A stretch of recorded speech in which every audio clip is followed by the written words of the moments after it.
The Adopted Heir, A Kingdom. Reborn, Part 1. The Empty Throne, Chapter 1. The heir who vanished. The first alarm was not the siren in the security wing, or the coded call from Special Branch, or even the muffled thud of the king's emergency line beginning to ring. It was the kettle. It finished boiling in the private pantry beside the king's apartments, and no one switched it off. Steam gathered in the small room, fogging the narrow window that looked over the inner courtyard of Buckingham Palace. In all his years on the throne, King Alistair IV had never heard a kettle finish boiling unswitched. There was a rhythm to the mornings here. The same footsteps, the same tray, the same knock, the same reassuring clink of porcelain. But this morning, in that sliver of silence after sleep, he heard the kettle whistle on, then click off in an indignant surrender to physics, and still no one moved. The king opened his eyes. The room was dim, the London light behind the curtains the color of dishwater. His clock read 6:14 a.m. He lay still for a moment, listening. No tray, no knock, just the faint hiss of the central heating, and something else, somewhere further away, like a distant hive stirred with a stick. He sat up. It was a slow motion now these days, a careful assembling of joints, a reminder that the body ages even when the portrait on the postage stamp does not. He reached for the bell on his bedside table, touched it, and then stopped. In the corridor beyond his door, somebody was running. People did not run in Buckingham Palace. Not in this wing. Not unless there was a fire, or a birth, or a death. "Come in," he called, before he had even rung. The knock came half a second later, a polite formality chasing his words. The door opened, and Sir James Ellery, his private secretary of 20 years, stepped inside. His tie was askew. His hair, usually obedient, stood up at the crown as though alarmed. "Your Majesty," he said, and forgot to bow. Alistair noticed that too. "What is it?" the king asked. His voice still had the weight he had cultivated through years of speeches and openings and condolences. Calm, measured, slightly distant. It did not yet sound like a man whose life had come apart. Sir James crossed the room quickly, holding a tablet in his hand.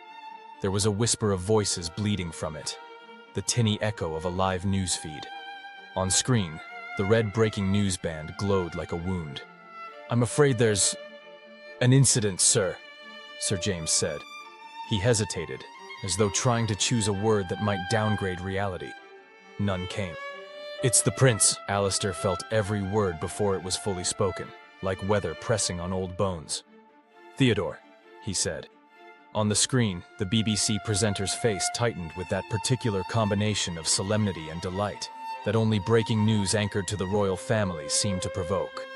Confirming that, in a recorded statement delivered to the palace and to the Prime Minister's office shortly before 6 o'clock this morning, His Royal Highness Prince Theodore has expressed his intention to renounce his position as heir apparent. Sir James turned the tablet so the king could see. The image cut from the studio to a static shot of a room Alistair did not recognize. A plain wall, a cheap wooden chair, the sort of furnishing one found in student halls, or a rented flat above a takeaway. On the chair sat his son. Theodore had always looked slightly too young for the suits they put him in. Even now, dressed in an open-necked shirt, he appeared like a boy trying on adulthood. But there was something in his eyes that Alistair had never seen before. A hard, quiet certainty, like a door closed from the inside. "If you'd prefer, I can switch it off," Sir James murmured, already knowing the answer. "No," said the king. He leaned forward, the duvet pooling around his waist like discarded ceremony. "Play it." The audio was not perfect. Wherever Theodore was, he had set up the camera himself. The sound wavered slightly, his voice a fraction too far from the microphone, as if he had needed those extra inches of space even from the lens. "My name is Theodore Alistair James," the boy on screen began. "And as of today, I am renouncing my claim to the British throne." There it was. No softening, no polite circumlocution. Just that same directness his mother had admired and his father had, privately, feared. "As some of you know," Theodore continued, "I have struggled with the role I was born into. This isn't a decision I've made lightly, or out of anger. I simply believe that I cannot be the person this country needs me to be, inside the system as it currently exists. Alistair felt each phrase land like the measured blows of a craftsman dismantling a wall. It was not a tantrum. It was not madness. That somehow made it worse. Sir James, standing beside the bed, was watching the king rather than the screen. He had what Alistair privately called his crisis face, carefully blank, save for a tiny flicker at the corner of his eye, the only part of him that ever betrayed impatience or fear. "I am grateful for the love I've been shown," the prince was saying.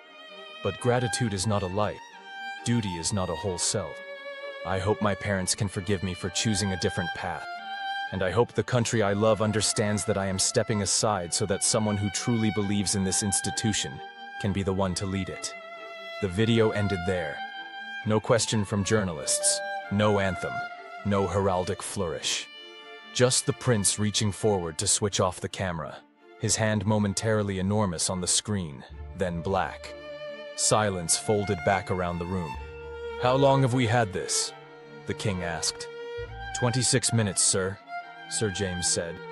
"We received a copy simultaneously with number 10 and the broadcasters. It appears he wanted nobody to be able to bury it." "And security? We are trying to trace his location, but the video is pre-recorded. He left Clarence House sometime in the night.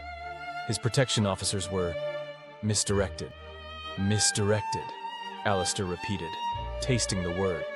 "He escaped his own protection detail." "Yes, sir." Alistair looked at the blank screen again, at the faint reflection of his own face. He did not look like a king in that reflection. He looked like an older man who had failed at the only part of the job that was not ceremonial.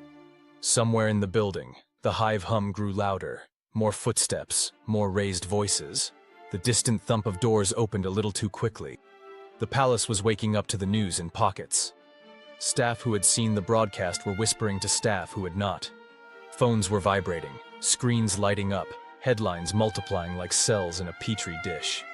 In a terraced house in Manchester, Connor Hayes was watching the same report on a flickering television, the volume turned down to avoid waking the man in the next room.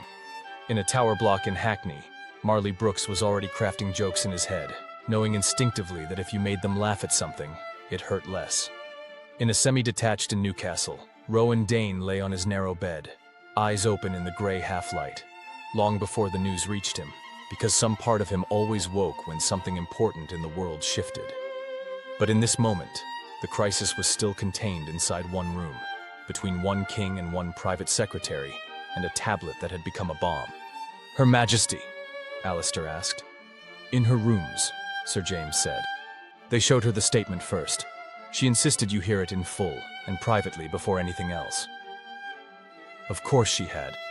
Emilia always understood the order in which things should happen, even when everything else was falling apart. "She will be here in 5 minutes," Sir James added gently. "Shall I have the communications team prepare a holding statement?" The king swung his legs over the side of the bed and lowered his feet onto the thick carpet. It seemed suddenly obscene that the floor was so soft. He placed his elbows on his knees and pressed his hands together, fingers steepled, the way he did before a particularly dangerous meeting. "No," he said. "There will be no holding statement," Sir James blinked. "Sir, if we hold," Alistair said slowly, "they will define this before we do. The commentariat, the opposition, the ones who have always thought us an antique to be dusted or discarded, they will decide what this means." He raised his head. There was a faint color in his face now, like blood returning to cold limbs. "We will not hold," he said. "We will answer, with respect, Your Majesty." "Answer what?" Sir James asked. "We have just lost the heir apparent. The line of succession has—" "The line of succession," Alistair cut in quietly, "is not the only line that matters." He stood. There was no drama in the movement, no cinematic swelling of music, but something in the air of the room seemed to change, as if the molecules themselves had been given new instructions. "Summon the Lord Chamberlain, the Home Secretary, and Her Majesty," he said. "Ask the Archbishop to make himself available. And James—" "Yes, sir?" "Have the palace staff gather in the Grand Hall at 8 o'clock. He paused, then added, "All of them, if possible. Cleaners, chefs, footmen, everyone. If the country is to see us fall apart today, They shall at least see us looking one another in the eye. Sir James inclined his head. Very good, sir. He turned to go, then hesitated. Your Majesty, he said softly. This is unprecedented. Alistair allowed himself the smallest, driest of smiles. My dear James, he replied. Everything worth doing in this place was unprecedented once. When Sir James left, the king moved to the window and pulled back the curtain. The sky over London was low and undecided, threatening rain without quite delivering it. Beyond the palace railings, cameras were already gathering, like a flock of patient metal birds. For the first time since he had placed the crown upon his own head, Alistair felt a thought form that did not sound entirely like a defense. If the boy cannot be the future, he thought, then perhaps the future cannot look like the boy. Somewhere in the city, his son was walking down an anonymous street, lighter by the weight of a destiny he had just thrown away. Somewhere else, in houses that did not yet know they were about to be visited, children were waking up to another ordinary day. Before the sun went down, the kingdom would learn it had an empty throne.